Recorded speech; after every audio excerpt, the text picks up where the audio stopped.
দিনাজপুরবাসী আমরা কেউ বাঁচবো না আল্লাহ নাই বিচার করলে। একটা মাত্র পথ আছে, আল্লাহ পাক যদি বলে যা আমি তোরে মাফ করে দিলাম। এই জন্য কাবা শরীফ যারা তাওয়াফ করে, আমি কয়েকদিন আগে এসেছি, ষষ্ঠ চক্করে মানুষ একটা দোয়া আল্লাহকে শোনায়, আল্লাহুম্মা ইন্না আলাইয়া হুকুকান ফীমা বাইনি ওয়া বাইনিকা। কাবা সামনে নিয়ে বলছে রব্বুল আলামিন, তুমি আমার মালিক, আমি তোমার গোলাম। তুমি মালিক হিসাবে আমাকে যা দেওয়ার দুনিয়ায় সব দিয়েছো। আমাকে নেই থেকে তুমি হামজা বানিয়েছো। আমি তো উল্লেখ করার মতো 33 বছর আগে কিছুই ছিলাম না। 33 বছর আগে আমার মায়ের বিয়ে হয়েছে, 34 বছর আগে। 33 বছর আগে বলেন তো হামজা নামে দুনিয়ায় আমার কোনো অস্তিত্ব ছিল? বলেন বলেন। বাবা মায়ের বিছানায় ছিল, এই জন্য ওখান থেকে আমার আল্লাহ 8টা জিনিস বানিয়েছিল। বিজ্ঞান আজ প্রমাণ করছে, ফালে ইয়ানজুরিল ইনসানু মিম্মা খুলিকা মিম্মা দাফিকি ইয়াখরুজু মিন বাইনিস সলবি ওয়াত তারাইব। আল্লাহ পাক বলেন, নজর করে না মানুষকে তার জন্মের দিকে কি জিনিস দিয়ে আমি আল্লাহ তারে বানালাম। বাবার স্ফলিঙ্গ দিয়ে দ্রুত গতিতে যে পানিটা বের হয়ে চলে আসে, এখান থেকে 40,000 মানুষ তৈরি হওয়ার ক্ষমতা ওই বীর্যের ভেতরে থাকে। এগুলো যেতে থাকে মায়ের রেহেমের ভেতরে, জরায়ুর দেয়ালের সাথে ধাক্কা লেগে হয়তো অনেকে পড়ে যায়, শেষ পর্যন্ত যেতে পারে না।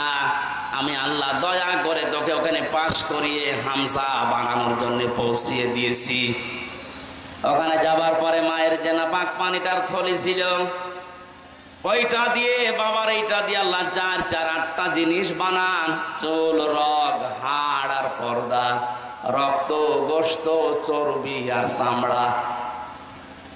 বিজ্ঞান এখন কম্পিউটারে দেখতে পাচ্ছে 8টা জিনিস হলে মানুষ হয় না। মানুষ পরিপূর্ণ রূপ দিতে হলে 13টা জিনিস লাগে। কয়টা? আল্লাহ যে রব নাম নিয়েছেন, কুল আউযু বিরাব্বিন নাস পড়েছিলেন, হযরত ওমরের পড়তে দেরি হতো এই কারণে যে আমি মানুষের রবের কাছে আশ্রয় চাই। রব মানে প্রতিপালক, লালন পালনকারী, চাওয়ার আগে যিনি জিনিস দিতে পারে, আরবিতে তার নাম রব। তার নাম কি? আমার আল্লাহ আমাকে চাওয়ার আগে মায়ের পেটের ভেতরে 5টা জিনিস দিয়েছিলেন, শ্রবণ শক্তি, দর্শন শক্তি, বাক শক্তি, আকেল শক্তি আর ঘ্রাণ শক্তি। সার সহ যারাই বসে আছে একটু হেফাজত করে বলেন তো নিজে, হ্যাঁ একটু চিন্তা করে যদি আল্লাহ একটাও কম দিত, আপনি পরিপূর্ণ এ মাস্টার হয়ে আসতে পারতেন। আল্লাহ যদি আপনাকে দর্শন শক্তি না দিত, সূরা নাহলের 14 নম্বর পারা, 14 নম্বর পৃষ্ঠা, 14 নম্বর লাইনের 78 নম্বর আয়াতে আছে, এটা মাঝের অংশে, ওয়াজআলা লাকুমুস সামআ ওয়াল আবসারা ওয়াল আফইদা ইলা আখির আয়াত। আল্লাহ তাআলা বলেন শ্রবণ শক্তি, দর্শন শক্তি, বাক শক্তি, আকেল শক্তি, ঘ্রাণ শক্তি, এই 5টা জিনিস আমি নিজে তোরে দিয়েছি। একটা বারের জন্য তোর চিন্তা আসে না যদি আমি তোরে একটা না দিতাম? তুই দুনিয়ায় আসতে কিন্তু অপূর্ণাঙ্গ হয়ে, মানুষ তোরে কানা বলতো। যদি এই দর্শন শক্তি, শ্রবণ শক্তি না থাকতো, আপনাকে মানুষ কালা বলে ডাকতো। যদি বাক শক্তি আল্লাহ না দিত, আপনি বোবা হয়ে আসতেন, মানুষ বোবা বলতো।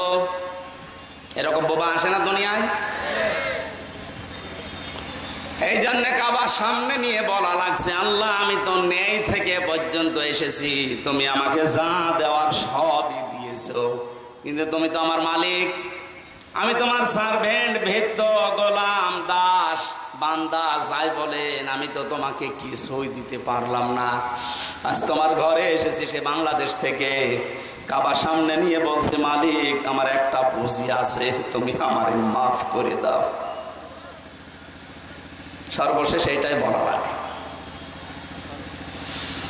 কিয়ামতে আল্লাহর বিচার ব্যবস্থায় কিন্তু আল্লাহ শেষ পর্যন্ত এইটাই আমাদের কাছে, যিনি অবিচার তো করবেন না, ন্যায় বিচার করলে প্রত্যেকে আমরা ধরা খাবো। বাঁচার একটা মাত্র পথ আছে, আল্লাহ তুমি আমাকে মাফ করে দাও। এই জন্য বিশ্বনবী প্রতিদিন আল্লাহর কাছে মাফ চাইতেন কম পক্ষে 100 বার। কতবার? এখন দিনের 5টা বাজে, আমি হামজা সহ কত মানুষ এখানে আল্লাহর ওলি বসে আছি, 100 বার না, আল্লাহর কাছে সারা দিনের ভেতরে 10-12 মাফ চাইনি। কথা বলে দেখো, আজকে থেকে আমলটা আমি সহ প্রত্যেকে আরম্ভ করবেন। সময় পেলেই বলবেন আল্লাহুম্মা গফিরলি অথবা আস্তাগফিরুল্লাহ, আস্তাগফিরুল্লাহ। পৃথিবীতে সবচাইতে বেশি খুশি হয় আল্লাহ এই শব্দটা শুনলে। মানুষ যখন বলে আস্তাগফিরুল্লাহ, আস্তাগফিরুল্লাহ, আল্লাহ আমি ক্ষমা চাই, আমি ক্ষমা চাই, ফেরেশতাদেরকে দিয়ে আল্লাহ বলে হামজার দিকে তাকা, নিষেধ করেছিলে বানাতে, অথবা না দেখেই দেখ আমার কাছে এমনিতেই ক্ষমা চাইতে আছে।